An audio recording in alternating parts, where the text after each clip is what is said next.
साथियों नमस्कार। साथियों, जैसा कि आपको पता है कि आज पूरे संगठन की मीटिंग थी कि चुनाव में हमारी क्या भूमिका हो। तो साथियों, उसमें सारी बातों पे विचार विमर्श किया गया और जो निचोड़ निकला है वो ये निकला है कि अब की बार जो है हम चुनाव जो लोकसभा का चुनाव है वो नहीं लड़ेंगे और आगे जो विधानसभा का चुनाव है वो 90 की 90 सीटों पे हम अपनी पार्टी संयुक्त संघर्ष पार्टी के झंडे के नीचे लड़ेंगे और अगर कोई आंदोलन भी करना पड़ा तो वो भी उसी पार्टी के झंडे के नीचे करेंगे। और भारतीय किसान यूनियन चुननी जो है संयुक्त संघर्ष पार्टी का किसान विंग रहेगी। और उसके अगली बात है कि इस चुनाव में किसको वोट डालना है।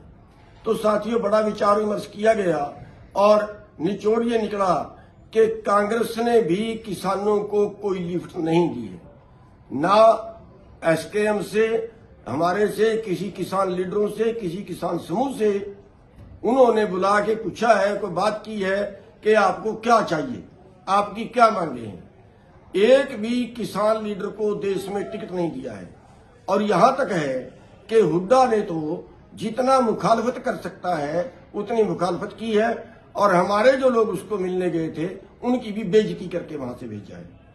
इसलिए किसी एक पार्टी का समर्थन करना आज की मीटिंग में संभव नहीं था और आखिरकार जो है वो ये फैसला लिया है कि जिस भी हल्के का के हमारे जो हमारे कार्यकर्ता हैं, हमारे पदाधिकारी हैं, मैं मान लिया एक सिरसा सीट है, मान लिया अंबाला सीट है, उसी सीट के उस हलके के जो हमारे कार्यकर्ता हैं वो इकट्ठे होकर फैसला कर लें कि हमने अपनी वोट कहां डालनी है और किसी की स्टेज पे नहीं चढ़ना है। ये सभी के लिए पाबंदी है। हमारा कोई पदाधिकारी, ब्लॉक प्रधान, जिला प्रधान या कोई और बड़ा पदाधिकारी किसी की स्टेज पे नहीं चढ़ेगा, किसी की गाड़ी में नहीं बैठेगा।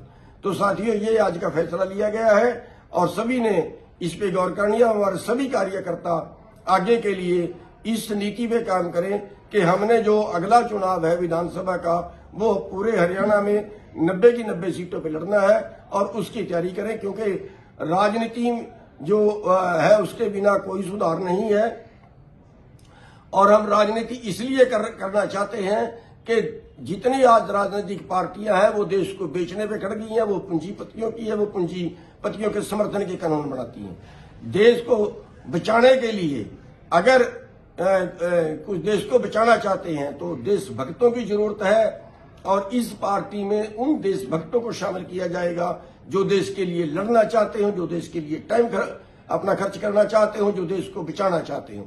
एक उनके लिए एक मंच तैयार किया है। हमारे देश में आज भी देश का नुकसान करने वालों से ज्यादा देश को बचाने वाले हैं, लेकिन उनको कोई मंच नहीं मिल रहा है। और इसलिए हम इस वीडियो के माध्यम से आप सभी नागरिकों को ये भी कहना चाहते हैं कि जो अपने देश को बचाने के लिए काम करना चाहता है वो हमारी पार्टी को ज्वाइन करे और अगला जो चुनाव है हम पूरे हरियाणा में दमखम से लड़ेंगे। धन्यवाद। दुनिया की तमाम बड़ी खबरों से जुड़े रहने के लिए लाइक करें, सब्सक्राइब करें यूट्यूब पर सच को हिंदी चैनल और बेल आइकन दबाकर पाएं लेटेस्ट अपडेट सबसे पहले।